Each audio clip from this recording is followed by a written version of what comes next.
नमो भगवते वासुदेवाय। ओम नमो भगवते वासुदेवाय। ओम नमो भगवते वासुदेवाय। नारायणं नमस्कृत्य नरं चैव नरोत्तमं देवीं सरस्वतीं व्यासं तो जयमुदीरये। नष्टप्रायेषु भद्रेषु नित्यं भागवत सेवया भगवतेरुत्तमश्लोकैर्भक्तिर्भवति नैष्ठिके। हरे कृष्णा। हम लोग आज अध्याय 4 द्वितीय स्कंद श्लोक नंबर 12 से आरंभ कर रहे हैं। अगर मैं गलत नहीं हूँ, सब लोग आप लोग मेरा कंफर्म करेंगे। 11 नंबर श्लोक से है। 11 11। 11 प्रभु 11। हाँ, 11 नंबर श्लोक से हम लोग आरंभ कर रहे हैं। तो आज का जो विषय वस्तु है वो सुखदेव गोस्वामी का स्तुति है। सुखदेव गोस्वामी स्तुति कर रहे हैं भगवान को। और ये स्तुति क्या है? ये सुखदेव गोस्वामी का एक प्रकार का मंगलाचरण है। वो भागवतम बोलने के पहले मंगलाचरण कर रहे हैं। जैसे सुखदेव गोस्वामी ऑलरेडी पिछले 3 अध्याय में कुछ उपदेश दिए ऑलरेडी परीक्षित महाराज को, लेकिन वो उपदेश उनका जो इमीडिएट प्रश्न था उसका उत्तर था। और अभी क्या भागवत बोलने जा रहे हैं, इसलिए थोड़ा विस्तार से स्तुति कर रहे हैं। तो हम लोग आज अभी पहले तो सुखदेव गोस्वामी का जो स्तुति है, मेरा इच्छा है कि उसको एक बार पूरा पाठ करूंगा। आप लोग भी मेरे साथ पाठ करिए, भागवतम खोल के रखिए। पूरा स्तुति को एक बार हम स्तुति पाठ करने से अच्छा लगेगा। उसके बाद हम लोग डिस्कस आरंभ करेंगे। आप लोगों के श्लोक नंबर 11 से सब लोग भागवत मेरे साथ बोलते जाइएगा साथ साथ में। तो वाच इत्युपमन्त्रितो राज्ञा गुणानुकथने हरे ऋषिकेशम् अनुस्मृत्य प्रतिवक्तुम् उपक्रमे प्रतिवक्तुं प्रचक्रमे। श्रीशुक उवाच नमः परस्मै पुरुषाय भूयसे सदुद्भवस्ति निरोधलीलया गृहीतशक्ति तृतयाय देहिनाम् अन्तर्भवायानुपलक्ष्य वर्त्मने। भूयो नमः सद्वृजिने चिदे सताम् अशम्भवायाखिलसत्त्वमूर्तये पुंसां पुनः पारमहंस्याश्रमे व्यवस्थितानामुपलक्ष्य वर्त्मने।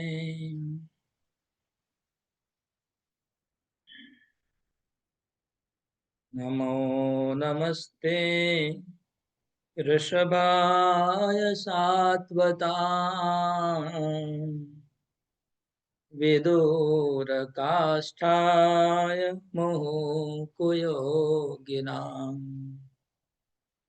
निरस्तशाम्यातिशयेन राधसाम् स्वधामनि ब्रह्मणि दंस्यते नमः। यत्कीर्तनं यत् स्मरणं यदीक्षणं यद्वन्दनं यत् श्रवणं यदर्हणम् लोकस्य सद्यो विदुनोति कल्मषम् तस्मै सुभद्र श्रवसे नमो नमः। विचक्षणाय चरणोपसादना संगं विदस्यो भयतोऽन्तरात्मना विन्दन्ति ब्रह्मगतिं गतक्लमा तस्मै सुभद्र श्रवसे नमो नमः। तपस्विनो दानपरायशस्विनो मनस्विनो मन्त्रविदासु मङ्गला क्षेमं न विन्दन्ति विना यदर्पणं तस्मै सुभद्र श्रवसे नमो नमः।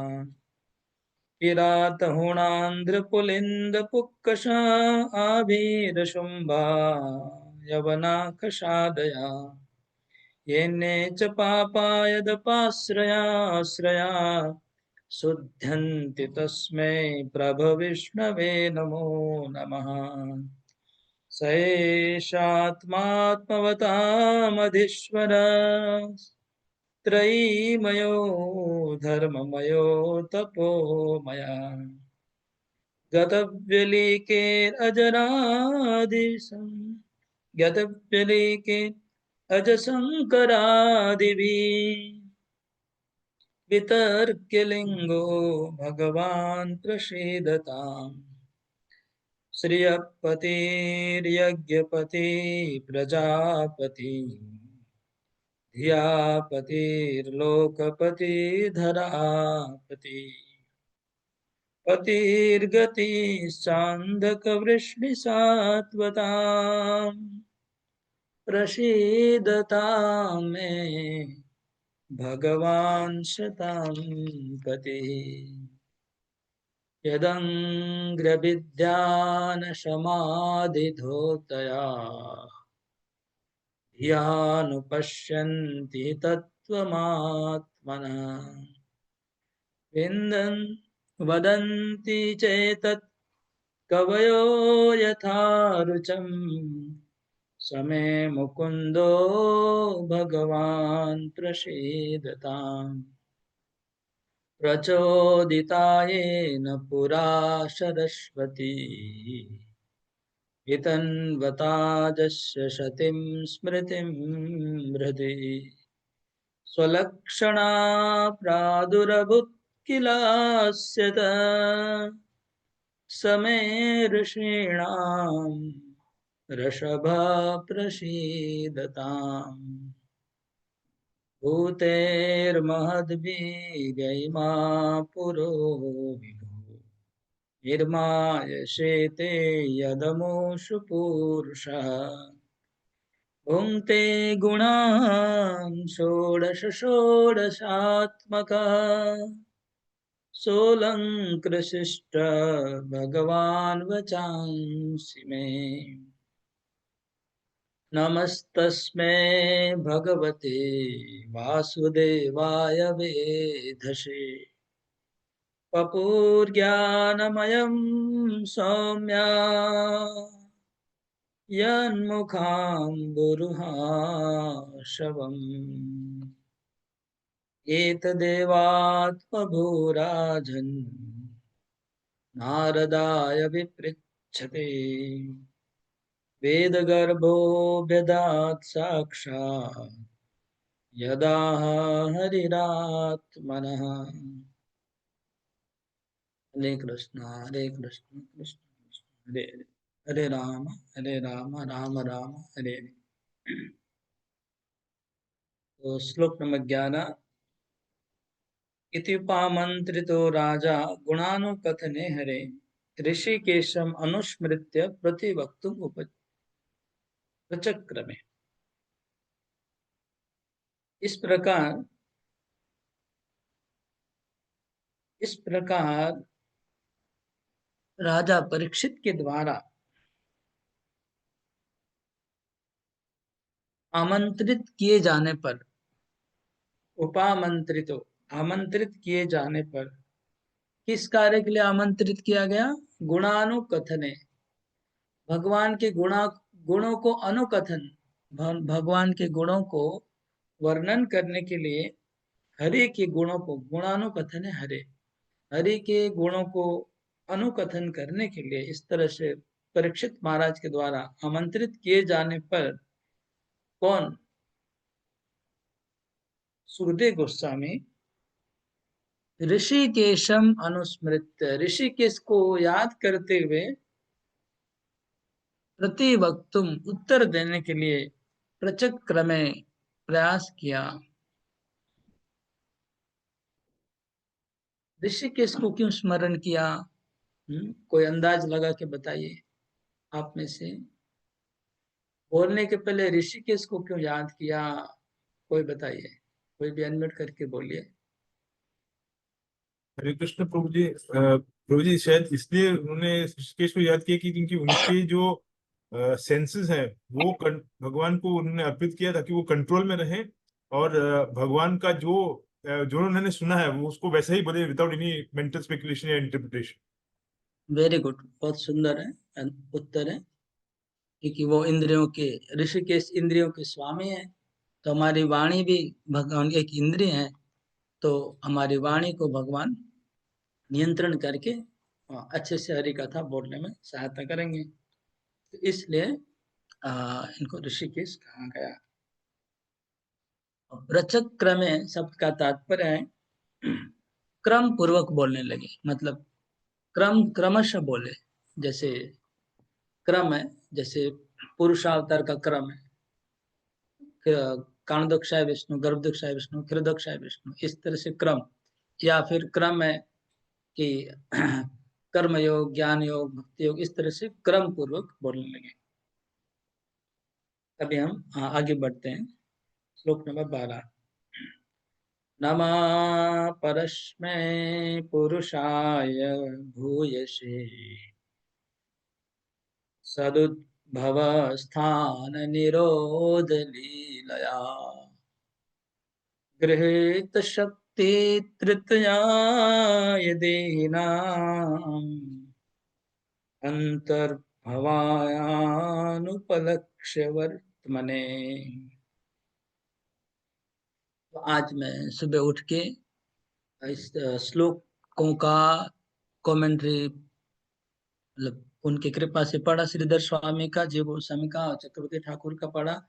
उसके बाद प्रभुपाद जी का तात्पर्य भी थोड़ा नजर दिया। तो इसलिए अभी मैं रीडिंग नहीं करूंगा, मेरे को जो भी ये सब पढ़ के जो भी समझ में आया वो ऐसे ही बोलते जाऊंगा, तो मेरा फ्लो बना रहेगा। रीडिंग करने जाऊंगा तो फिर गड़बड़ हो जाएगा। ओके। तो नमः परस्मै पुरुषाय भूयसे। सबसे पहले सुखदेव गोस्वामी प्रणाम करते हैं। उन्होंने आरंभ किया मंगलाचरण कैसे? नाम। तो नामा शब्द का अर्थ मैंने आप लोग को बताया ना, शायद कौन बता सकता है क्या था? मैं नहीं हूँ। मैं नहीं, भगवान। मतलब मैं भगवान के सामने झुक जाऊंगा, वो बड़े हैं, मैं उनके सामने नीचे हूँ, वो ऊपर है। नमः, तो नमः से आरंभ किए। नमः परस्मै पुरुषाय। हाँ, पुरुष को नमस्कार करते। पुरुष मतलब जनरली भगवान। हाँ, पुरुष शब्द जब भी भागवत में आता है वो भगवान को संबोधित, लेकिन यहाँ कौन से पुरुष है? परस में। हाँ, खाली खाली पुरुष नहीं है यहाँ पर, परस में पुरुष, मतलब एकदम सुप्रीम पर्सनालिटी। पुरुष मतलब पर्सनालिटी, यहाँ पुरुष मतलब मेल फीमेल नहीं। प्रभुपाद जी ने अच्छा ट्रांसलेशन, प्रभुपाद का कुछ कुछ ट्रांसलेशन बहुत सुपर है, मतलब उसका कोई तुलना नहीं होता है। पुरुष का मीनिंग प्रभुपाद ने क्या किया? पर्सनालिटी। और कौन सी पर्सनालिटी? परस में, सुप्रीम पर्सनालिटी। तो कौन है वो? कृष्ण। तो कृष्ण को नमस्कार करें। सुखदेव गोस्वामी कृष्ण को नमस्कार किए। नमः पुरस्मै पुरुषाय भूयसे। मैं बार बार नमस्कार करता हूँ। हाँ, उनके भूमि पे दंडवत करके नमस्कार करता हूँ, बार बार नमस्कार करता हूँ। भूयसे, भूयसे मतलब बहुत परम शक्तिशाली, सब कुछ की सृष्टि आदि है वो भूयसे। सदुद्भव स्थान निरोध लीला, उनके द्वारा ही इस सृष्टि का उद्भव हुआ है। उद्भव मतलब सृष्टि हुआ। स्थान, स्थान मतलब पालन हो रहा है। और निरोध, निरोध मतलब प्रलय हो रहा है। और कैसे लीलया, हाँ, लीलया मतलब मेहनत नहीं करनी पड़ती है उनको। उनको सृष्टि करने के लिए मेहनत नहीं करनी पड़ती है, मेंटेनेंस करने के लिए मेहनत नहीं करनी पड़ती है, और प्रलय के लिए कोई मेहनत नहीं करनी पड़ती है। लीलया, लीलया शब्द है। तो जो परमेश्वर मतलब जो श्री कृष्ण है, हाँ, वो ही बहुत लीला पूर्वक इस सृष्टि का, सृष्टि पालन और संहार कर रहे हैं। कैसे? श्री कृष्ण अपने प्रकाश महाविष्णु के द्वारा ये लीला पूर्वक इस जगत का सृष्टि पालन संहार कर रहे हैं। आचार्य ने कहा कि ये जो ये पहला लाइन है वो काणदोक्षाई विष्णु के लिए है। एकदम पहला लाइन था कृष्ण के लिए। इसके बाद सेकंड जो पद है, द्वितीय पद, वो काणदोक्षाई विष्णु के लिए। तृतीय पद है वो गर्भदक्षाई विष्णु के लिए, और चौथा पद है वो क्षीरोदक्षाई विष्णु के लिए। तो कैसे मैं समझाता हूँ। तो ये हो गया लीला वाला था महाविष्णु के लिए, जो लीला पूर्वक इस जगत को अपने से निकालते हैं, प्रकट करते हैं, और फिर उनमें ही बाद में विलीन हो जाएगा पूरा जगत। इसलिए वो काणोदक्षा विष्णु हो गया है पहला लाइन। तो उनसे निकला है और उनमें विलीन होगा। और गृहीत शक्ति त्रतया, जिन्होंने तीन शक्ति सतोगुण रजोगुण तमोगुण को ग्रहण किया। देहि नाम, इसको इंडिकेट कर रहे हैं गर्भदक्षाई विष्णु के लिए होगा, है, उनके लिए है। वैसे ओवरऑल सब भगवान के लिए है, जो सृष्टि करता है नारायण उनके लिए, लेकिन थोड़ा सा इसको कोई करना चाहता है एनालिसिस ऐसे कर सकते हैं। देहि नाम अंतर्भाव, देहि नाम अंतर्भावाय, ये अंतर्भवाय मतलब सब जीवों के हृदय में वास करते हैं। तो ये परमात्मा क्षीरोदक्षाई विष्णु अंतर्यामी आ गए। और लास्ट में क्या लिखा है? अनुपलक्ष्य वर्तमने, मतलब उनका मार्ग, अनुपलक्ष्य उनके मार्ग को, उपलक्ष्य मतलब आप देख नहीं सकते हैं इजीली कोई, मतलब बिना भक्ति के, बिना भक्ति के उनको कोई, परमात्मा जो सब जगह है सबके हृदय में, उनको हम देख नहीं पाते हैं सर्वत्र वो सबके हृदय में, लेकिन दिखाई नहीं पड़ रहे हैं, क्योंकि उसको देखने के लिए भक्ति चाहिए। प्रेमांजन छुरित भक्ति विलोचन संत सदैव हृदयेषु विलोकयन्ति, उनके बिना नहीं देखा जाता है। यो भगवान बोलते नाम प्रकाश सर्वस्व योग माया समावृत। और कुंती महारानी क्या बोलती है? हाँ, इसके बारे में कुंती महारानी का क्या श्लोक है? विप्ता संतोष, हाँ, विप्ता संतुता शाश्वत, ये वाला ना प्रभु। फिर से बोलिए श्लोक। विप्ता संतुता शाश्वत तत तत जगत गुरु, ये वाला था ना नहीं नहीं हमको नहीं याद। नहीं नहीं नहीं नहीं नहीं नहीं नहीं, कुंती महारानी, ये तो हम लोग बोल रहे हैं कि कुंती महारानी बोल रहे हैं कि भगवान सब जगह है, लेकिन दिखते नहीं है। हाँ, वो पहला श्लोक है कुंती महारानी का, 2 नंबर श्लोक है। वो माया यवनिका छन्न, माया वो जवने का श्लोक है। अच्छा नाम, वेरी गुड, माता जी को याद है। माया जवने का अच्छा नाम अज्ञादोक्षजम अव्यम न लक्ष्य मूढ़ दृशा नटो नाट्य धरो यथा। तो भगवान दिख नहीं रहे। एक नंबर श्लोक में और 2 नंबर, दोनों श्लोक में यही बात कुंती महारानी बोल रही है। ये था एक नंबर श्लोक को हम लोग पढ़े। इसमें कुंती, सुखदेव गोस्वामी कृष्ण को प्रणाम करते हैं और कृष्ण के समस्त पुरुष अवतारों को प्रणाम कर रहे हैं, जो इस सृष्टि में, मतलब सृष्टिकर्ता को प्रणाम कर रहे हैं। मतलब एंटायर जो क्रिएशन है, स्पिरिचुअल वर्ल्ड, मटेरियल वर्ल्ड, वो जिनसे प्रकाशित हो रही है, जिनसे पालन का हो रहा है, और जो वास्तव में उनमें विलीन हो जाते हैं, वो भगवान को सुखदेव गोस्वामी पहले प्रणाम कर रहे हैं। ये एक क्रम ठीक ही है, क्योंकि पहले तो यही आएगा कि भगवान का तत्व, भगवान क्या है, भगवत तत्व क्या है। तो तत्व बता दिया, तत्व यह है कि जिनसे सब कुछ आया है और जिनमें सब विलीन हो जाएगा, वो तत्व है। अभी नेक्स्ट लो। भूयो नमः सत् हृदय वृजिनच्छदे हसता असंभवाय अखिल सत्वमूर्ते पुंसां पुनः पारमहंस्याश्रमे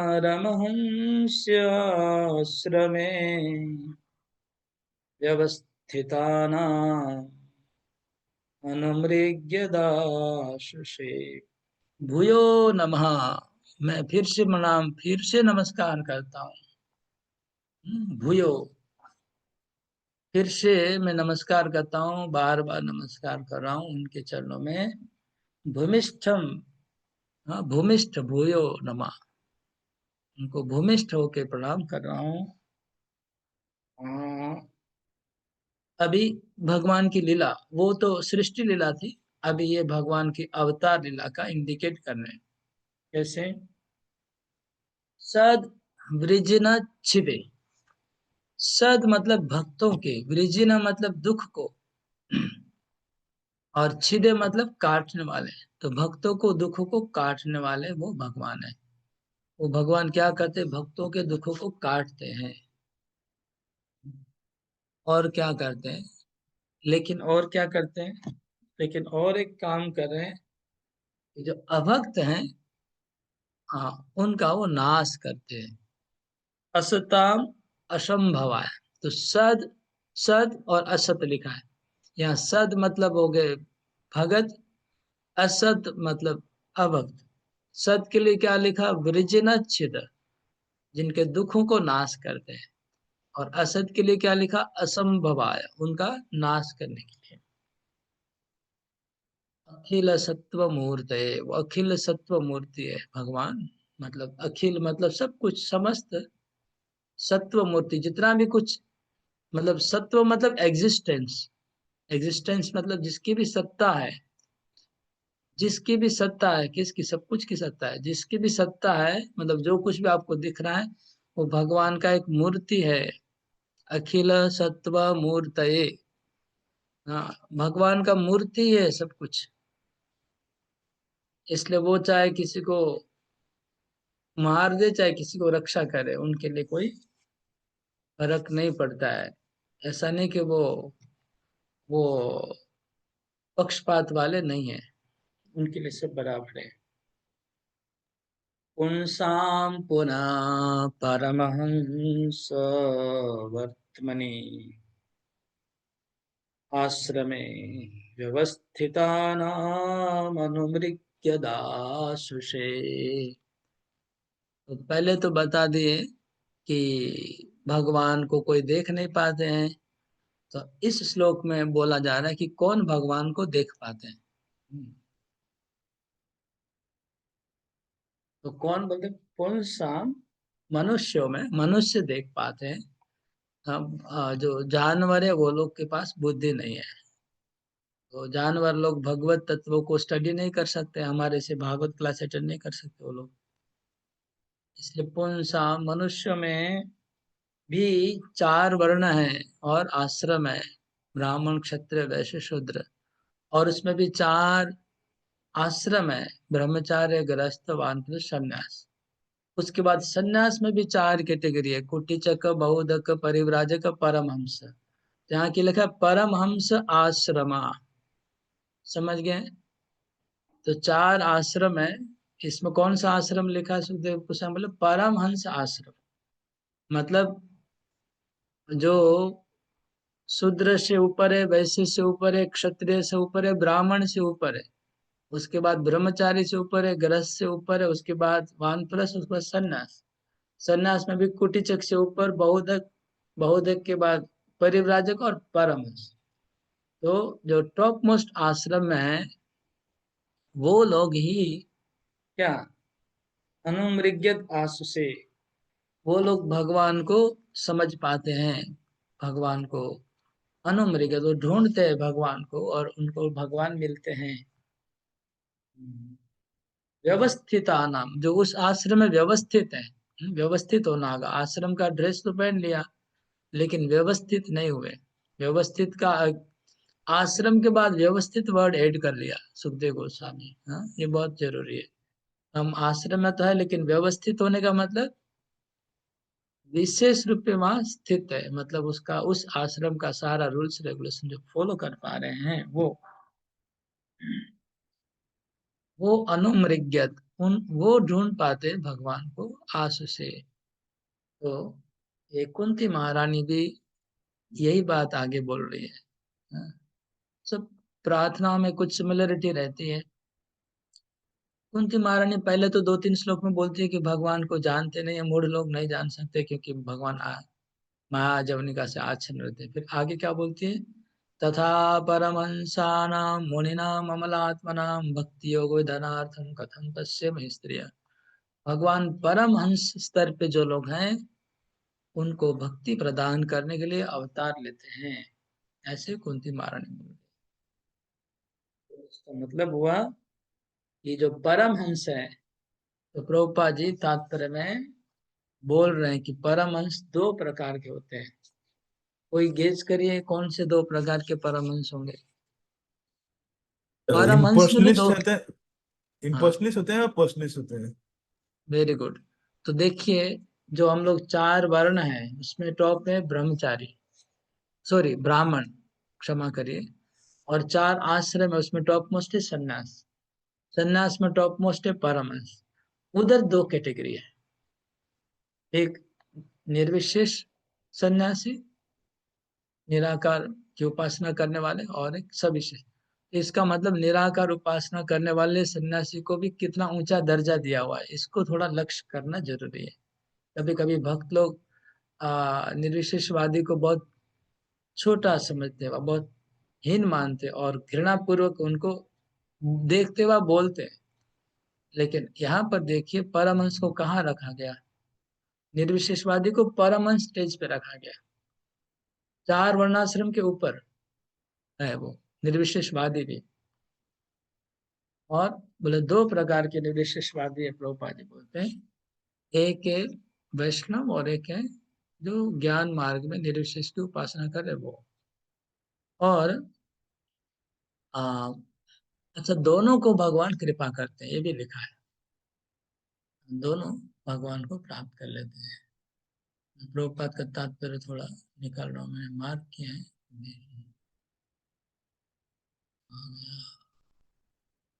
ये रहा।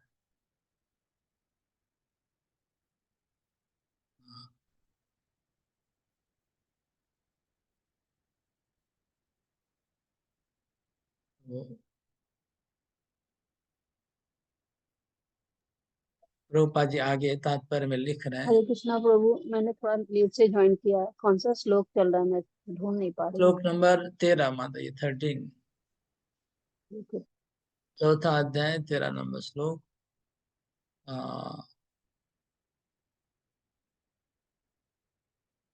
तो यहाँ पर लास्ट पैराग्राफ,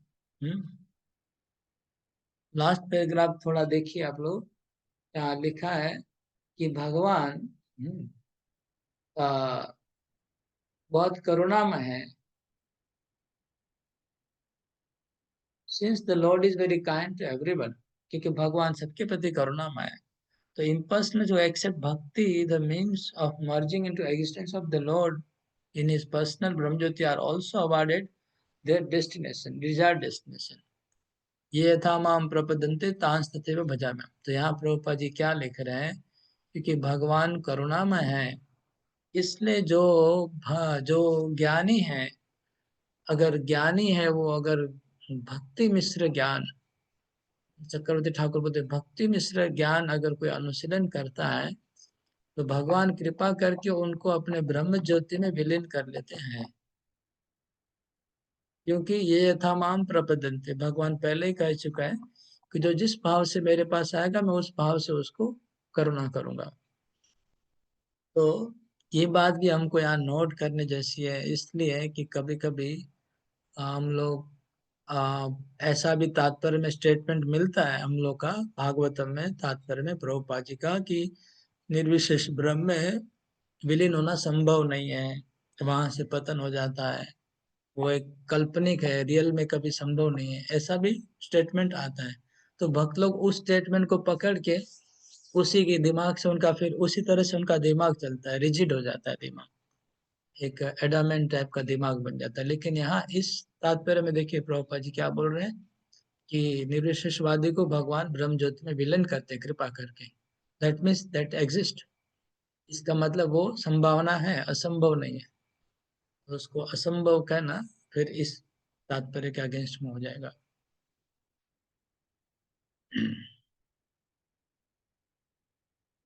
ओके, और चक्रवर्ती ठाकुर बोलते हैं कि भगवान कृपालु हैं, तो ज्ञानी लोग को ब्रह्मानंद देते हैं और भक्तों को प्रेमानंद देते हैं। तो जिनको ब्रह्मानंद चाहिए उनको भगवान ब्रह्मानंद वितरण करते हैं, जिनको प्रेमानंद चाहिए उनको प्रेमानंद वितरण करते हैं, इसलिए भगवान कृपालु है। हाँ बोलिए मोहन व्रजराज। हाँ प्रभु जी, अभी जैसे आप बोले कि वो ब्रह्म ज्योति में जाके विलीन हो जाता है, इसका मतलब वो आत्मा का अस्तित्व फिर समाप्त हो जाता है क्या? मतलब ये बोलना चाह रहे हैं आप? अस्तित्व समाप्त होगा कि नहीं ये थोड़ा क्वेश्चन मार्क है। अस्तित्व समाप्त नहीं होता है, ये सारे शास्त्र कह रहे हैं। तो इसका मतलब अस्तित्व तो खत्म तो नहीं होगा, एब्सोल्युटली खत्म नहीं होगा। तो फिर विलीन शब्द फिर इस्तेमाल नहीं होगा ना प्रभु जी फिर? यहाँ लिखा तो है मर्जिंग, मर्जिंग शब्द आया ना तात्पर्य में, प्रभुपाद जी बोले मर्जिंग इनटू, मर्ज इनटू ब्रह्म ज्योति, ये शब्द आया है। मर्ज इनटू ब्रह्म ज्योति आया है, विलीन, तो ब्रह्म विलीन शब्द आता है शास्त्र में, विलीन हो रहा है, ये भी है। ओके सार्थी प्रभु, यस। अच्छा प्रभु जी, ये जो 4 स्टेजेस बताए हैं इसका, इसमें क्या डिफरेंस है? सन्यास के बाद में जो 4 स्टेजेस बताए हैं, तो उसमें क्या डिफरेंशिएशन होता है वो एक और दूसरे? वो आगे 7वें स्कंद में और 11वें स्कंद में डिस्कस होता है। वो कुटी चक मतलब शायद गांव के बाहर कुटिया बना के रहते हैं, ठीक है, और बहुत काल से बहु घर में, बहुत घर में जाके भिक्षा करना, मतलब बहुत मतलब अलग अलग घरों से भिक्षा करके लाना। और परिव्राजक मतलब एक गांव में नहीं रहना, गांव छोड़ देना, गांव में कभी वापस नहीं आना है, दुनिया में घूमते रहेंगे, अपने गांव में नहीं आएंगे। और परमहंस वो एकदम, परमहंस मतलब सब कुछ के ऊपर, जड़ भरत परमहंस है। तो मोहन मुरलीधर का जो प्रश्न था, ऐसा लग रहा है कि ब्रह्म में आत्मा विलीन हो जा रहा है, ये तो कोई डाउट नहीं, शब्द भी आया है। लेकिन आत्मा का अस्तित्व, इसके ऊपर बहुत सारा डिबेट प्रभुपाद जी कर रहे हैं कि नहीं अस्तित्व विलीन नहीं हो सकता, नहीं हो सकता, फिर हम कैसे बोले कि अस्तित्व खत्म हो जाएगा, तो थोड़ा सा कंफ्यूजन हो रहा है इधर। लेकिन समझ लीजिए कि उनका मतलब किसी से कोई रिलेशन नहीं है, वो आत्मा है नहीं के बराबर है, अगर उसका अस्तित्व अस्तित्व है भी लेकिन नहीं के बराबर है। जैसे कोई आदमी अभी सोया हुआ है घर में, तो उसका घर में है लेकिन नहीं है घर में वो, है ना। और समझ लीजिए कोई आदमी कोमा में चला गया है, तो कोमा में चला गया, जिंदा भी है लेकिन वो मरा हुआ ही है, जिंदा भी मरा हुआ है। उसका जिंदा रहने का मतलब क्या है? कोमा वाले व्यक्ति को जीवित होने का कोई अर्थ नहीं है। इस प्रकार का मुझे लगता है कोई अवस्था है ब्रह्म विलीन। प्रभु ये भी बोल तो सकता है ना। प्रभु तो प्रभु जी अपने हाँ लोग वो जो आज सॉरी माता जी, सॉरी, हाँ एक सेकंड प्लीज माता जी। तो प्रभु अपने लोग जो प्रचार जब करते हैं, अपने लोग जो बोलते हैं कि वो ब्रह्म में चला जाता है फिर वो वापस गिर जाता है, इसका मतलब स्टेप से प्रीचिंग नहीं करना है, इसका मतलब थोड़ा बहुत इन सब गिर से भी गिर थोड़ा बहुत हाँ, बोलना ऐसे है। ऐसे गिरता नहीं, गलत है, हाँ गिरता एक्चुअली नहीं मैं है। गलत बोल रहा फिर, इसका मतलब है ना। गिरने का जो बात है ना उसके लिए हमने एक्सप्लेनेशन सुना।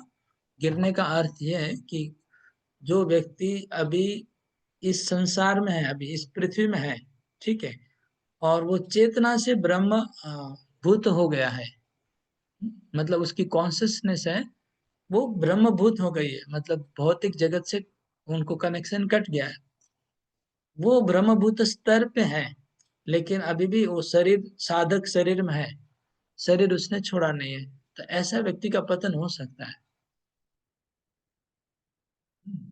ये अर्थ है कि वहां जाने के बाद पतन का बात नहीं है। हाँ हाँ, मदर जी, लमा, हरे वादी कृष्ण और प्रभु जी। मायावादी दोनों एक ही है क्या? एक मिनट बोलिए। हाँ, मंजू मदर लमा था।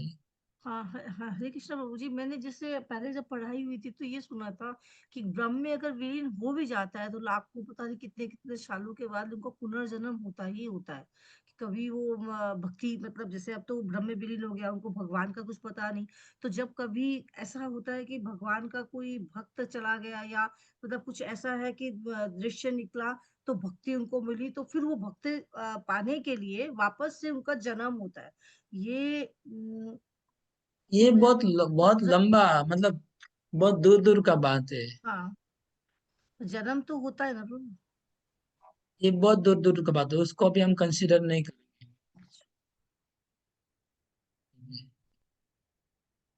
हाँ, सत्यभामा माता जी। तो वो इसका मतलब ये भी हो सकता है ना, ब्रह्म में लीन हो गया का मतलब है आनंद में लीन हो गया, माने आनंदो भवति, वो आनंद में लीन हो गया, उनका इंडिविजुअलिटी इज स्टिल देयर। तो ये भी है ना प्रभु?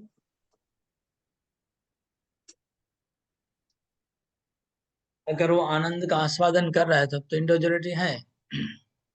हाँ। अगर आनंद का आस्वादन कर रहा है ब्रह्मानंद का तो इंडिविजुअलिटी है, अगर आस्वादन नहीं करेगा तभी नहीं। लेकिन आनंदमय का अर्थ है आस्वादन करना, तो है, लेकिन और किसी से कोई संपर्क नहीं है, कुछ रिलेशन नहीं है। इसके अंदर हम ज्यादा डीप में नहीं जाएंगे, ठीक है, जितना समझ में आ गया उतना से खुशी रही है।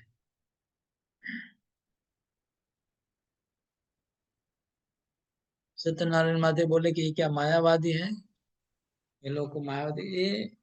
मतलब मैं पूछ रही थी प्रभु जी, निर्विशेषवादी को ही मायावादी बोलते हैं क्या? जैसे कि देखिए, निर्विशेषवादी को नहीं देखिए अध्यात्मवाद। गीता में कहीं मायावादी बोल के कोई वर्ड नहीं आया है क्या, पढ़ा कहीं पूरे नहीं, गीता जैसे में हम आप लोग 700 श्लोक में? हम लोग जैसे उसमें भक्ति की जो भक्ति वृक्ष की जो बुक है प्रभु जी, जिसमें उसमें तो मायावाद का आता है ना नाम। हाँ, तो गीता में कहीं मायावाद शब्द नहीं है, भागवत में कहीं मायावाद शब्द नहीं है, निर्विशेषवाद शब्द तो गीता में खुद भगवान बोलते हैं कि मैं निर्विशेष का, मेरी जो उपासना करते हैं वो लोग को दुख होता है। तो इसका मतलब है कि निर्विशेषवादी का तो उल्लेख है भागवत में और गीता में। मायावाद को क्या हो गया कि जो लोग निर्विशेषवाद से अपराध करते हैं और अपराध करके जो गिरते हैं वो मायावादी है।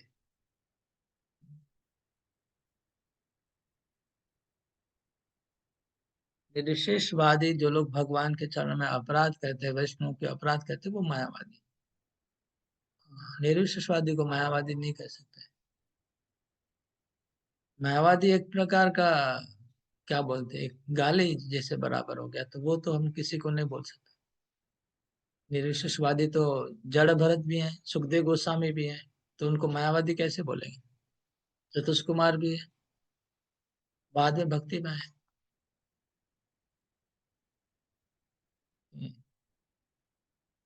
नेक्स्ट।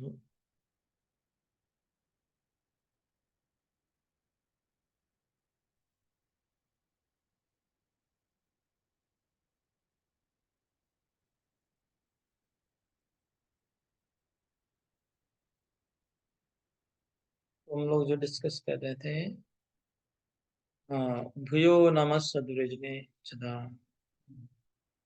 परमहंस आश्रम में की बात हो रही थी, आगे बढ़ते हैं। तो यहाँ प्रश्न बन सकता है, दो प्रकार परमहंस कौन है और भगवान उनको दोनों को कैसे कृपा करते हैं।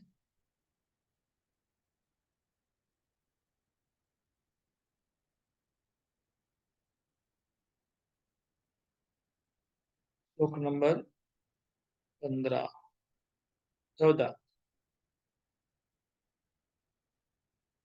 नमो नमस्ते वृषभाय सात्वतम् विदूरकाष्ठाय मोहकुयोगिनाम् निरस्तसाम्यातिशयेन राधसाम् स्वधामनिरंशति ब्रह्मणे नमः। नमो नमस्ते स्तुर्षभाय सात्वतम् विदूरकाष्ठाय मुहुयोगिनाम् निरस्तसाम्यातिशयेन राधसाम् स्वधामनि ब्रह्मणिरंस्यते नमः। नमो नमस्ते, हम बार बार नमस्कार कर रहे हैं, नमस्कार कर रहे हैं ऋषभाय सात्वताम। ऋषभ, ऋषभ मतलब होता है नेता, जो लीड करता है उसको ऋषभ कहते हैं, जो प्रधान है। तो ऋषभाय सात्वताम, सात्वताम मतलब भगत, भक्तों के।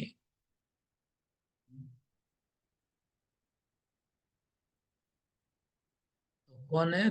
सात्वत यादव कुल है, तो यादवों के नेता हो गए।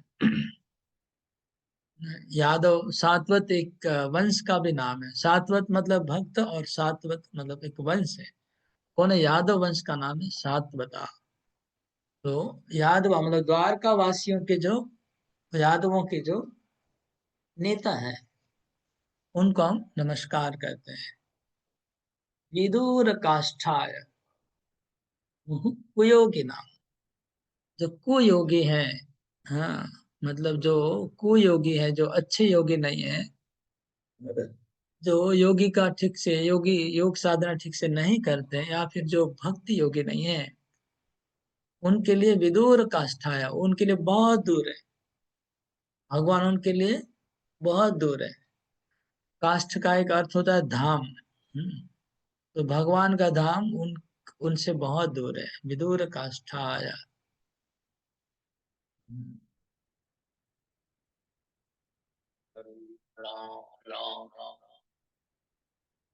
निरस्त साम्यातिशयेन राधसा। तो ये निरस्त साम्यातिशयन, ये जो शब्द है ना, इसको आप लोग अंडरलाइन हाईलाइट करके रखिए, बहुत इंपॉर्टेंट शब्द है।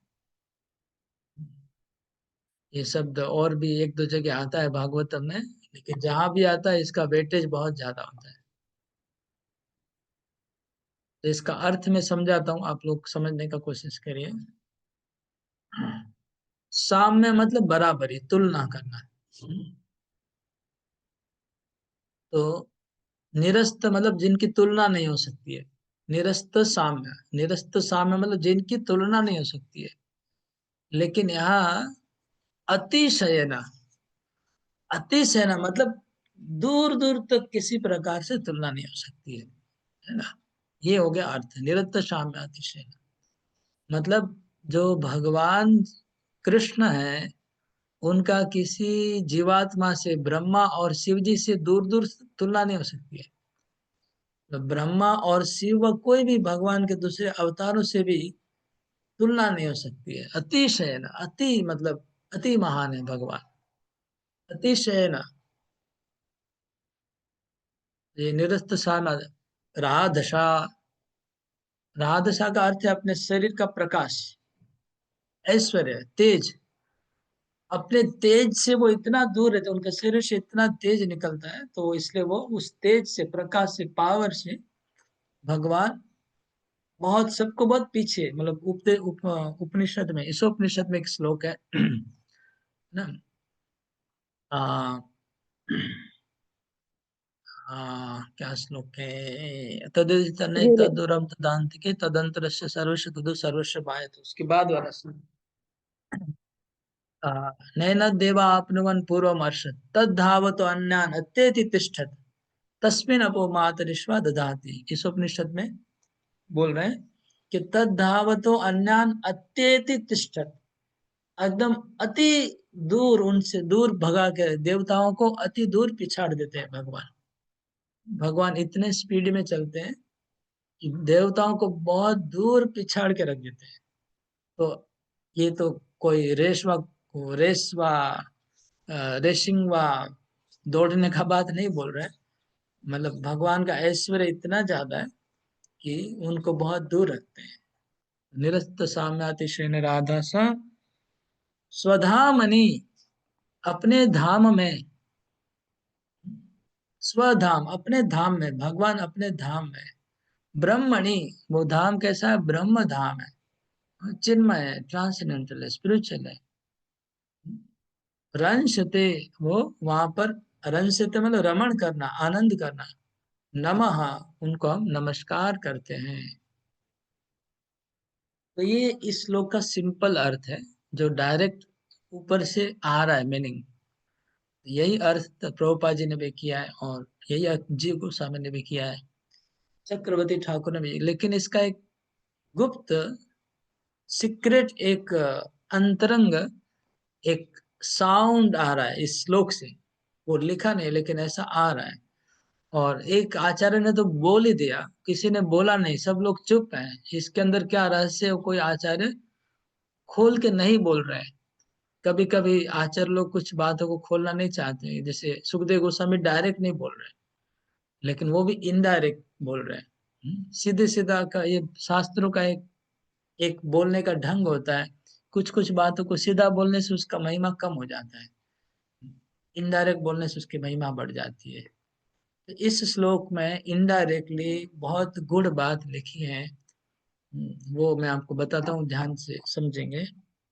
नीचे का लाइन देखिए, स्वधामनि, अपने धाम में।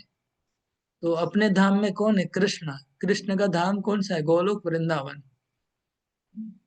स्वधामनि मतलब गोलोक धाम में, हाँ, जो ब्रह्म स्वरूप है गोलोक धाम, वहां पर सब कुछ सच्चिद आनंद में है। रंसते, रंसते का डायरेक्ट मीनिंग है रमण करना, इसके अलावा दूसरा कोई अर्थ नहीं होता है। तो कृष्ण अपने धाम में रमण करते हैं, ये बात तो क्लियर एकदम स्पष्ट बोल दिए सुखदेव गोस्वामी। मतलब ये माधुर्य लीला का संकेत कर रहे हैं, हाँ? चक्रवर्ती ठाकुर ये माधुर्य का बात बता रहे हैं। और किससे रमण कर रहे हैं, तो लिखा राधशा। राधशा, राधशा का दो अर्थ हो रहा है। एक राधशा का जो डायरेक्ट संस्कृत लिटरली मीनिंग होता है, वो राधशा मतलब वर्चस्व, प्रकाश, तेज, उनका प्रभाव। और राधशा का बंशीधर बोल के एक आचार्य है, उन्होंने राधया लिख दिया, राधशा का उन्होंने राधया लिख दिया, क्योंकि बोलते मानसा का अर्थ होता है मन से। तो अगर मानसा अर्थ मन से होता है तो राधशा का राधया क्यों नहीं हो सकता है। ऐसे उन्होंने अर्थ निकाला, तो कहते हैं राधा रानी के साथ अथवा गोपियों के साथ अथवा अपने पार्षदों के साथ। प्रभुपाद जी एटलीस्ट यहाँ तक इंडिकेट कर रहे हैं तात्पर्य में कि कृष्ण मथुरा मंडल में, द्वारका में अपने यशोदा, नंद महाराज, वसुदेव, देवकी, मधुमंगल इत्यादि सब भक्तों के साथ आनंद लेते हैं। ये बात तो प्रभुपाद जी तात्पर्य में लिखे हैं, उनके साथ रमण करते। रमण करना मतलब आनंद करना। तो इस श्लोक में अगर देखा जाए, ऐसे भागवत में कहीं राधा रानी का नाम नहीं है, हम लोग सब जानते हैं, लेकिन इस श्लोक में राधा रानी का नाम दिख रहा है। वो डायरेक्ट नहीं है, स्लाइटली, मतलब डायरेक्ट जैसा ही है, राधशा, हाँ, राधा रानी के साथ, वह अपनी अंतरंग शक्ति के साथ भगवान जो अपने धाम में रमण कर रहे हैं, उनको मैं नमन। तो सुखदेव गोस्वामी यहाँ पर स्पष्ट गोलोक वृंदावन में जो श्री कृष्ण लीला करे उनको स्मरण किए। स्वधामणि ब्रह्मणि रंशतनम। और किस प्रकार अभी निरस्त साम्य का अगर अर्थ निकालेंगे तो बहुत डीप अर्थ आ जाएगा। तो किस प्रकार राधा रमन रमन के साथ, राधा के साथ ही रमन वर्ड बहुत मैच होता है। तो आ, राधा रमन के साथ किस प्रकार भगवान लीला कर रहे हैं, बोले निरस्त साम्य अतिशय, मतलब बाकी सबको बहुत दूर रख देते हैं भगवान। इतना गुड़ रस में आस्वादन कर रहे हैं, इतना ऊपर है उनका आ, उनका जो प्रेम है आपस में, इतना गूढ़ है, इतना ऊपर है कि बाकी लोग को बहुत पीछे रख देते हैं।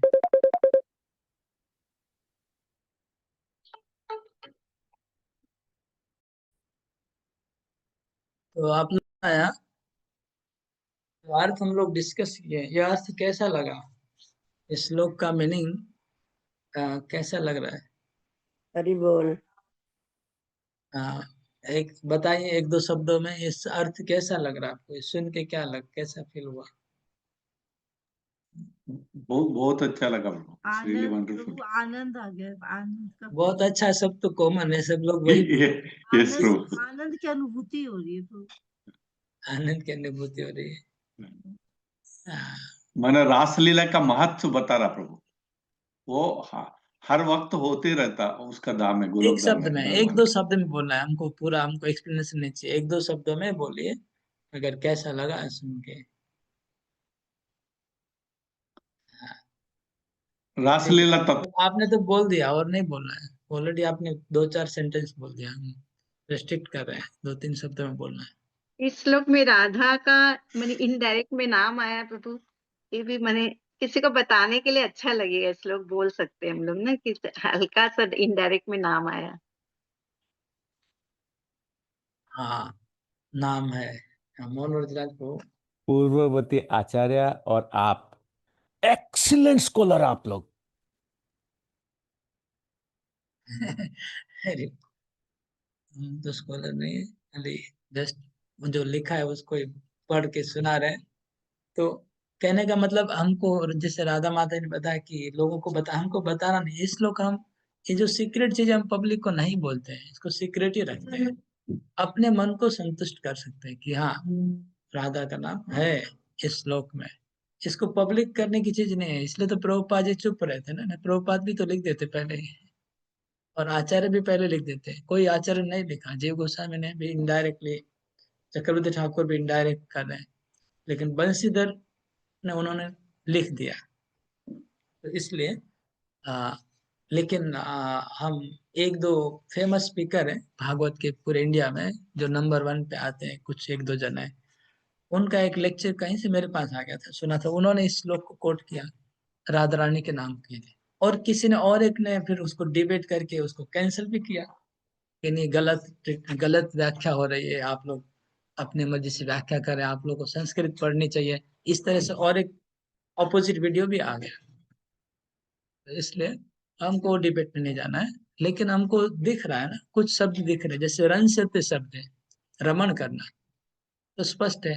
स्वधामनि स्पष्ट है, स्वधाम मतलब गोलोक वृंदावन धाम, कृष्ण के लिए तो और कौन सा धाम है। तो फिर जब कृष्ण रमण करे अपने धाम में, तो और उसमें और क्या प्रश्न बाकी है? तो गोपियां इंक्लूड है उसमें, राधा भी इंक्लूड है, तो राधा सार वर्ड भी आ गया, राधा सार, राधा रानी के साथ भगवान रमण कर रहा है। ये बहुत अच्छा लगा हमको।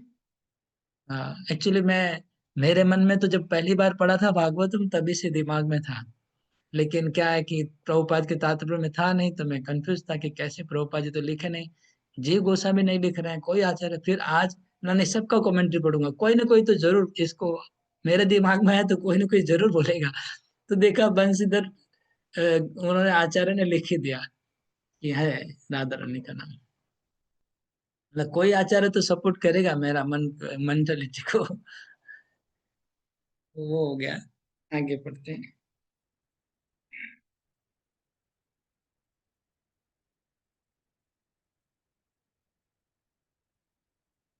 15 नंबर श्लोक। यत् कीर्तनं यत् श्रवणं यत् स्मरणं यदीक्षणं यद्वन्दनं यत् श्रवणं यदर्हणं लोकस्य सद्य विदुनोति कल्मषम् तस्मै सुभद्रश्रवसे नमो नमः। यत् कीर्तनं यत् स्मरणं यदीक्षणं यद्वन्दनं यत् श्रवणं यदर्हणं लोकस्य सद्यो विदुनोति कल्मषम् तस्मै सुभद्रश्रवसे नमो नमः। यत् कीर्तनं यत् स्मरणं यदीक्षणं यद्वन्दनं यत् श्रवणं यदर्हणं लोकस्य सद्यो विदुनोति कल्मषम् तस्मै सुभद्रश्रवसे नमो नमः। जिनका कीर्तन, जिनका स्मरण, जिनका दर्शन, जिनको वंदन करना, प्रणाम करना, जिनका श्रवण और जिनका आरोहणम, जिनकी पूजा करना, इसे करने से क्या होता है? लोकस्य सद्यो विदुनोति कल्मषम, मतलब जीवों का सारा कलमश नाश हो जाता है। उनका श्रवण करने से, कीर्तन करने से, स्मरण करने से, पूजा करने से, वंदन करने से, नमस्कार करने से हृदय के कलमश नाश होते हैं। ऐसे सुभद्र श्रवसे नमो नमः। तो सुभद्र श्रवसे ये जो शब्द है बार बार आ रहा है, आप देखिएगा सब श्लोक में आएगा। क्यों आ रहा है? उनका श्रवण करने से, जिनका श्रवण करने से हमारा भद्र होता है, हमारा कल्याण होता है, उनको मैं नमस्कार करता हूँ। क्योंकि आप भागवतम सुन रहे हैं हम लोग, और सुखदेव गोस्वामी भागवतम बोल रहे हैं, इसलिए कह रहे हैं कि सुभद्र श्रवस्य नमो नमः। जिनका श्रवण करने से जीवों का कल्याण होता है, उसको मैं नमस्कार करता हूँ। ये बार बार आएगा, क्योंकि उसके लिए हमको उनके बारे में हमें श्रवण करना चाहिए। ये बोल रहे हैं सुखदेव गोस्वामी, उनको भागवत सुनना चाहिए। यहाँ पर अगर आप नोट करेंगे तो नवधा भक्ति को है ना इंडिकेट किया जा रहा है कि नहीं? क्यों 9 में से कौन सी कितनी भक्ति इसमें आ गई इस श्लोक में? बताइए, कौन जल्दी बता सकता है? श्रवण, कीर्तन अरे आप और ऐसे तो कोई नहीं नहीं, ये गलत है, गलत है, हाँ 6 प्रभु, 6 प्रभु। ये गलत है माता जी। ऐसा करना चीटिंग हो गया, तो चीटिंग मत करिए, ठीक है ना? तो ऐसा तो हम भी कर सकते थे, काउंट कीर्तन सब श्लोक पढ़ के। हम पूछे नंबर है, कौन जल्दी बता सकता है? जल्दी, ये जल्दी हुआ आपका? चीटिंग मत करिए। 6 हो गया, प्रभु जी ने बताया 6, ठीक है, हम काउंटिंग करते हैं। अभी ये गलत है कि सही है? यत श्रवणम, श्रवण, यत कीर्तनम, स्मरणम, वंदनम, अहरणम, श्रवणम, 5 तो दिख रहे हैं, 1 2 3 4 5, और ईक्षणम, दर्शनम, 6। ओके, 9 में से 6 भक्ति आ गई। और लास्ट में तो सख्य आत्मनिवेदन है, उसको साइड में रख दिया। वो हाई लेवल की भक्ति हो गई, सख्य आत्मनिवेदन, दास सख्य आत्मनिवेदन को छोड़ दिया। तो ये यत मतलब जिनका, जिनका मतलब किनका हम इसको बोलेंगे? किसका श्रवण, किसका स्मरण? कोई थोड़ा अच्छे से दिमाग लगा के बताइए, किसका स्मरण करने से, श्रवण करने से लोगों का कलमश नाश होगा? श्री कृष्ण का, और श्री कृष्ण, भगवान का स्मरण करने से, ये तो भगवान का सबको कीर्तन पता करने है। से। नहीं नहीं, ये तो कॉमन सेंस है। आप जो बोल रहे हो वो तो भगवान के सिवा क्या भौतिक जगत का रावण का थोड़ी करेंगे। ये तो बोल के कोई फायदा नहीं हुआ। मैं क्या बोलना चाह रहा हूँ, पूछना चाह रहा हूँ, थोड़ा समझिए। कि जीवों का मंगल हो। लोग का नहीं होना, पकड़ नहीं पा रहे हैं, इसका मतलब ट्यूनिंग नहीं है, राधा ठीक है? परस में पुरुषाय, जो परम पुरुष का जो नहीं नहीं, जो बताया गया। सत्यभामा माता जी ने ठीक बताया। आप लोग राधा का कृष्ण मेरे साथ ट्यूनिंग कम है, इसलिए आप मेरा बात नहीं पकड़ पा रहे हैं। जो लोग बहुत श्रद्धा पूर्वक श्रवण करेंगे, सीखेंगे, वो पकड़ पाएंगे। जो कृष्ण गोपियों के साथ, राधा रानी के साथ रमण कर रहे हैं गोलोक वृंदावन में, उस कृष्ण का, वो कृष्ण का श्रवण, स्मरण, कीर्तन करने से हृदय के सारे, क्योंकि पिछले के श्लोक से कनेक्शन है, पीछे तो लास्ट में बता दिया, स्वधामनि रंशते, तो अपने धाम में जो रमण कर रहे हैं उनका कीर्तन, स्मरण, ईक्षणम, वंदनम, अर्णम, अर्चनम करने से जीवों का सारा कल्मश नाश होता है। क्योंकि रासलीला के बाद कौन सा श्लोक आता है? विक्रीडितम व्रजवधूपिदम च विष्णु। सुखदेव गोस्वामी क्या बोलते हैं? जो भगवान की रासलीला है, इसको जो श्रवण करेगा उसके हृदय का सारा कल्मश नाश होगा। यहाँ पर तो वही बात बोल रहे हैं। उनका, इनका भगवान श्री कृष्ण की जो लीला है उनका स्मरण कीर्तन करने से। ओके, यहाँ पर वंदनम मतलब प्रणाम करना, और आहरणम मतलब पूजा करना। ये किसके लिए बताया गया? वंदनम और आहरणम किसके लिए बता रहे हैं? ये बोल रहे हैं विग्रह के लिए। भगवान राधा कृष्ण के श्री विग्रह को अगर हम आहरण मतलब अर्चना करेंगे, पूजा करेंगे, तो भी हमारा कल्मश नाश हो जाएगा। ये अर्थ है।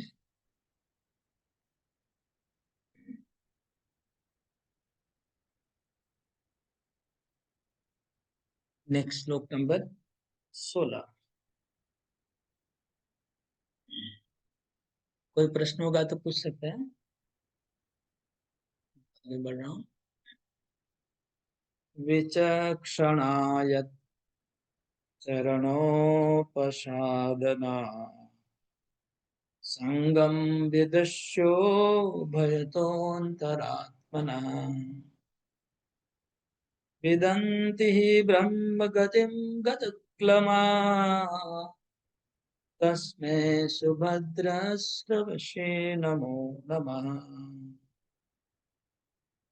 रोटू, हरे कृष्णा, पानी देवे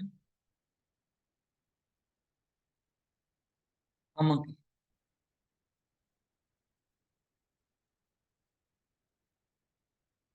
विचक्षणाय चरणोपसादना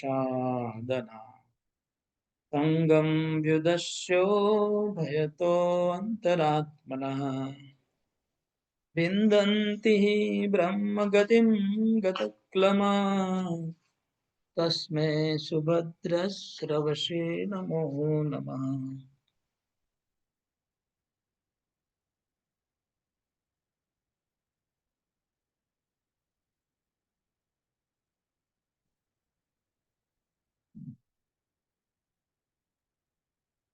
विचक्षणा, जो विचक्षण बुद्धिमान व्यक्ति हैं, जो बुद्धिमान व्यक्ति है वो क्या करेगा?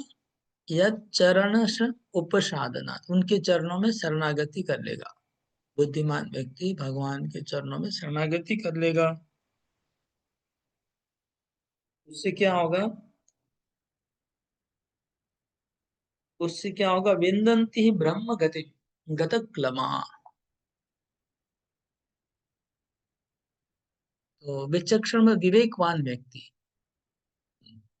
गीता में बहुनाम जन्मनाम अन्ते ज्ञानवान माम प्रपद्यते। तो यहाँ पर ये भी ऐसा इनडायरेक्टली कहा जा रहा है, जो ज्ञानी है, जो ब्रह्म ज्ञान में मग्न है, वो जन्म जन्मांतर से ज्ञान की आराधना कर रहे हैं, उनका जब विवेक जग जाता है, बहुनाम जन्मनाम अन्ते ज्ञानवान माम प्रपद्यते वासुदेव सर्वमिति स महात्मा सुदुर्लभ। जब जान जाते कि वासुदेव सर्वम है, और प्रपद्यते मतलब शरणागत हो जाना, भगवान को शरणागत हो जाना। तो बहुनाम ज्ञानवान, तो ज्ञानवान व्यक्ति जो ज्ञानी है, बहुत जन्मों के बाद जब उनको समझ में आता है कि वासुदेव सर्व सर्वा है, तो प्रपद्यते शरणागत हो जाते हैं। ये बात बोले। विचक्षणा, जो विवेकवान व्यक्ति है, जो ज्ञानी है, वो क्या करते हैं? भगवान के चरणों में शरणागत हो जाते हैं। उससे क्या होता है? उनको ब्रह्म गति की प्राप्ति हो जाती है। क्या ब्रह्म गति का दो अर्थ होगा? भक्तों के लिए भगवत धाम की प्राप्ति हो जाती है, निरीश्वरवादी के लिए उनको ब्रह्म की प्राप्ति हो जाती है। लेकिन गतक्लमा, गतक्लमा का अर्थ है, क्लम मतलब परिश्रम, क्लम मतलब क्लेश। तो क्लेशो अधिकतरस्तेषाम अव्यक्तासक्त चेतसाम। तो निर्विशेष मार्ग में बहुत क्लेश होता है, तो बहुत क्लेश होता है निर्विशेष मार्ग में। लेकिन गतक्लमा, जब भगवान के चरणों में शरणागत हो जाएंगे तो उनका सारा क्लेश दूर हो जाएगा। तो यहाँ पर आचार्य लिख रहे कि इससे इंडिकेट हो रहा है कि उनको बहुत क्लेश प्राप्त हुआ है पहले। जो भगवान के शरणागति होने के पहले जो ज्ञानी है उनको बहुत क्लेश प्राप्त होता है, लेकिन जब विचक्षणा, जो विवेक उनको जागृत हो जाता है तो वो भगवान के चरणों में शरणागत हो जाते हैं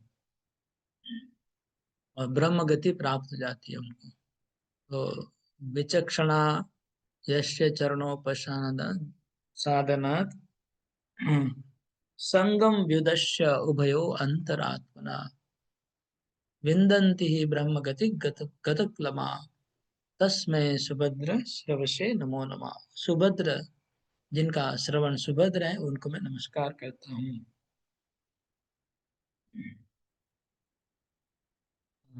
एक मिनट में तात्पर्य में कई कई मैंने मार्क किया, उसको देख लेना चाहिए, छूट जाएंगे पॉइंट्स।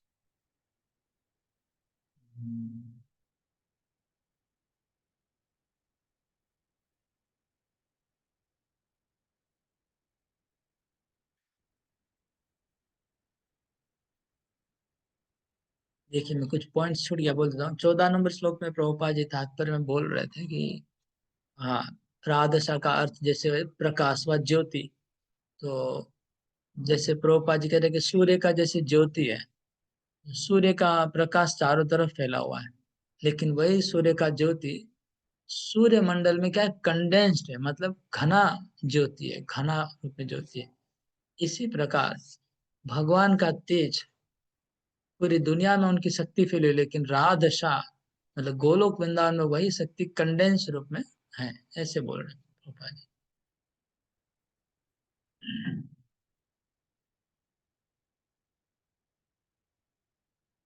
वही ब्रह्म ज्योति जो चारों तरफ फैली हुई है भगवान की, वो ब्रह्म ज्योति गोलोक में कंडेंस में है, ब्रह्म ज्योति है और ज्यादा है।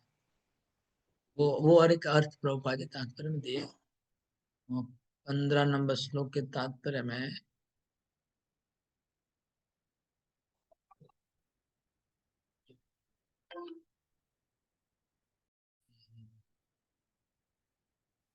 सोलह नंबर के तात्पर्य में ओके, कोई मार्क नहीं किया कुछ, तो ठीक है। तो फिर अभी 7 मिनट है, एक श्लोक और हो जाएगा, एक श्लोक और कर लेते हैं। तपस्विनो दान परायशस्विनो मनस्विनो मंत्रविदा सुमंगला क्षेमं न विन्दन्ति विनाय दर्पणम् तस्मै सुभद्राश्रवशे नमो नमः।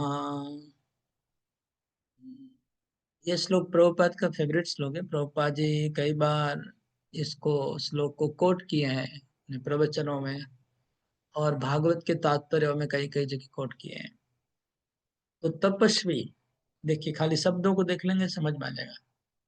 तपस्वी, यशस्वी, दानवीर, मंत्रवीर, हाँ मतलब कोई बड़ा दानवीर है, यशवीर है, तपस्या का वीर है, मनस्वी। तो मनस्वी, तपस्वी, यशस्वी जितने भी हैं वो सब सुमंगल है, अच्छे कल्याणकारी है। लेकिन कल्याणकारी है वो अमंगल ही होगा अगर वो भगवान को अर्पण नहीं करेंगे। तो सिंपल अर्थ यही है, सारे कार्य मंगलमय है, तपस्या करना, दान करना, हाँ। और मनुष्य मतलब बहुत इंटेलिजेंट, जो रिसर्च करते हैं, वैज्ञानिक है, ऋषि हैं। तो मनुष्य मतलब वो लोग, वैज्ञानिक लोग जो एटम बम का आविष्कार करते हैं। तो कभी कभी कभी इसका आविष्कार कर रहे हैं, अभी तो एआई और बहुत कुछ है। तो जो भी आविष्कार हो रहा है बोले वो मंगलमय है, सुमंगला, सुमंगला है वो, हाँ, वो सुमंगला अच्छे कार्य है, लेकिन अच्छे कार्य भी परफेक्ट तभी होंगे जब उसको कृष्ण की सेवा में लगाया जाएगा। अगर कृष्ण की सेवा में नहीं लगाया जाएगा तो सुमंगल कार्य भी अमंगल हो जाएंगे। ये प्रभुपाद जी तात्पर्य में बता रहे हैं। बहुत बड़ा तात्पर्य दिया इस श्लोक का, प्रभुपाद जी के फेवरेट श्लोक है, मैं बताया। तो यहाँ देखिए बिना यद अर्पणम शब्द आया है।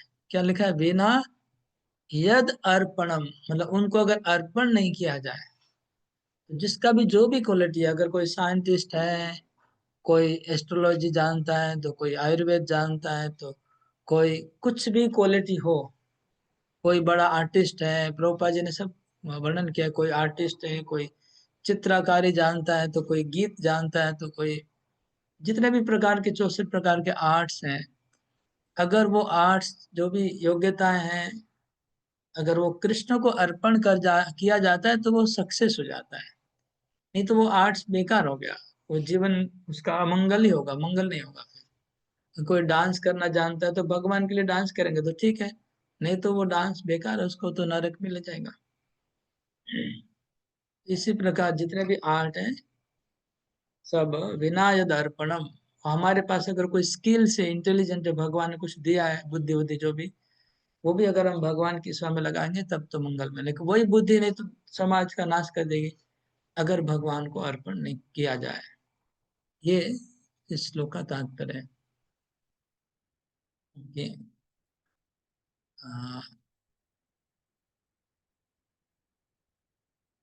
तात्पर्य में मैंने थोड़ा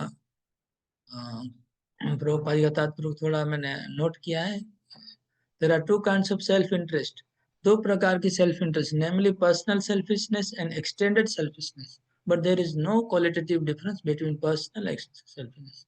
दो प्रकार का स्वार्थ होता है, एक पर्सनल और एक एक्सटेंडेड, विस्तृत स्वार्थ। तो प्रभुपाद जी बहुत सुंदर बात बोल रहे हैं कि अगर कोई अपने लिए चोरी करे, तात्पर्य में बहुत इंटरेस्टिंग प्रभुपाद ने स्टोरी बताया, कोई अपने लिए चोरी करे और अपने परिवार के लिए चोरी करे तो चोरी है।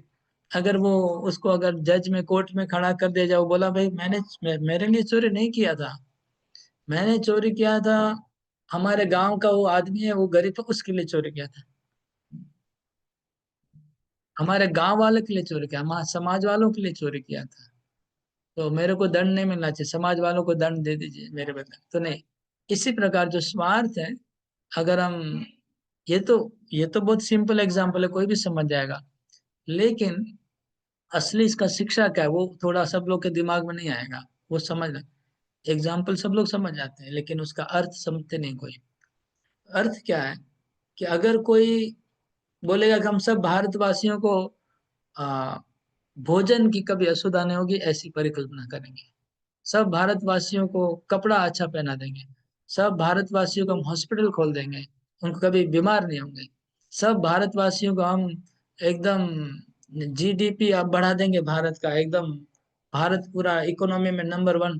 तो ये सब कुछ नहीं, ये सब फालतू चीजें बोल रहे हैं, क्योंकि ये सेल्स ग्रेटिफिकेशन ही है, लेकिन एक्सटेंड है।